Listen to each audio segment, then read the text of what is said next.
আসসালামু আলাইকুম রহমাতুল্লাহ। আল আহাদ সেন্টার থেকে আপনাদেরকে স্বাগতম। গত পর্বে আমরা সূরা আল আনামের 1 থেকে 10 নং আয়াতের বাংলা অনুবাদ ধারাবাহিকভাবে আপনাদের সামনে উপস্থাপন করেছিলাম। আজ আমরা সূরা আল আনামের 11 থেকে 20 নং আয়াতের বাংলা অনুবাদ ধারাবাহিকভাবে আপনাদের সামনে উপস্থাপন করব ইনশাআল্লাহ। আউযু বিল্লাহি মিনাশ শাইতানির রাজিম। বিসমিল্লাহির রহমানির রহিম। আপনি বলুন, তোমরা পৃথিবীতে ভ্রমণ করো, তারপরে দেখো সত্যত্যাগীদের পরিণাম কি হয়েছিল। আপনি তাদেরকে প্রশ্ন করুন, আকাশসমূহের মধ্যে যা আছে এবং পৃথিবীর মধ্যে যা কিছু আছে তার মালিক কে? আপনি বলুন, মালিক আল্লাহ। তিনি তার নিজের ওপর রহমতকে অনিবার্য করে নিয়েছেন।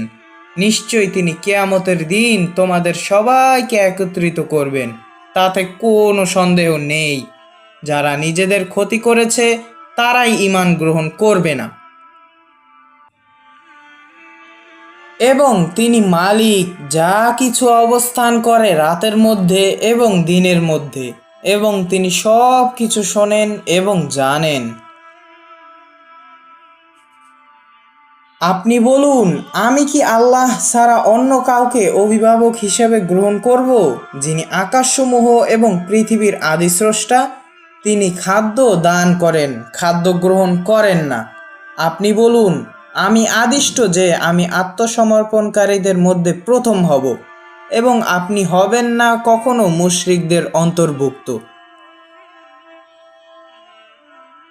আপনি বলুন, নিশ্চয়ই আমি বড় দিনের শাস্তিকে ভয় করি, যদি আমি আমার রবের অবাধ্য হই। যাকে দূরে রাখা হবে সেদিন ওই শাস্তি হতে।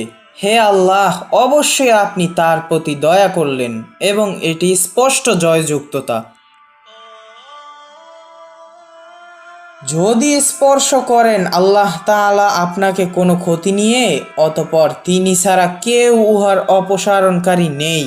এবং যদি তিনি স্পর্শ করেন আপনাকে কোনো কল্যাণ নিয়ে, তিনি সব কিছুর উপরে ক্ষমতাবান। তিনি তার বান্দাদের ওপরে পরাক্রমশালী, তিনি মহাকৌশলী, সব কিছুর খবর রাখেন। আপনি বলুন, সাক্ষী হিসেবে কে সবচেয়ে বড়? আপনি বলুন, আল্লাহ। আমার মধ্যে এবং তোমাদের মধ্যে তিনি সাক্ষী। আমার নিকট এই কুরআন পাঠানো হয়েছে এজন্য যে আমি উহার সাহায্যে তোমাদেরকে সতর্ক করব, এবং যাদের কাছে এই কোরআন পৌঁছাবে তাদেরকেও। তোমরা কি সাক্ষ্য দেবে যে আল্লাহর সাথে অন্য ইলাহগণ আছে? আপনি বলুন, আমি সাক্ষ্য দেব না। আপনি বলুন, নিশ্চয় তিনি এক ইলাহ, এবং নিশ্চয়ই আমি অসন্তুষ্ট উহা হতে যা তোমরা শরীক করো। যাদেরকে আমি কিতাব দিয়েছি তারা মুহাম্মদ সাল্লাল্লাহু আলাইহি ওয়াসাল্লামকে চিনে, যেরূপ তারা তাদের নিজ সন্তানদেরকে চিনে। যারা নিজেদের ক্ষতি করেছে তারাই ঈমান আনবে না।